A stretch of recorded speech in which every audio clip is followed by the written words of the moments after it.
How to organize profiles in queue on Hulu. Hello everybody, welcome back. In today's video, we will be guiding you through the process how we can do it. So let's just get started. First of all, you may head over to hulu.com, and once you are there, you may first of all be logged in with one of the accounts available. You may log in into your account, and once you are logged in, you should be finding this interface with all of the shows available. Now, your profile is located in the top right corner within Hulu. You can just go ahead and head over to that section. And when you head over there, you will be finding a menu appearing on your screen. You may look at up the option called Manage Profiles and open it up, and you will be taken to the Profiles of Manage Your Account section. Now, if you would like to organize it and add up a queue on Hulu, what you can do is the thing you need to understand is Hulu allows you to create 6 additional profiles, 7 in total per subscription. Right now, I have only one.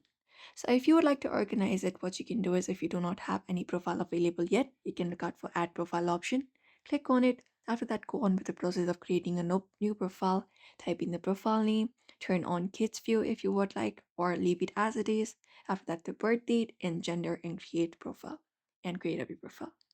Once you create a profile, you should be finding the queue available like this. Like the more you add your profile, the more it appears. It will automatically be in a queue order. If you're on the profile Andrew, it will show you the first Andrew as a profile. And then on second, it will show you the following queues of your profile. This is how you manage your profile. So if you would like to delete your profile, what you can do is once you're in the profile, you can head over the same process available. Head back to the manage your account section. And once you are there, you can hover over to the pin icon right beside each of the profile. After that is done, you can just head over and click on it. And once you click on it, you will be finding edit profile option. Within there, you will be finding a delete profile option as well.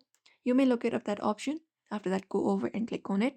And once you do, the profile will be deleted. And that way, you can organize profiles and put it on a queue if you prefer on Hulu. So this is it. You may follow up the method if you would like to do so. So I hope this video was helpful. Give it a thumbs up and subscribe for more tips and tutorials.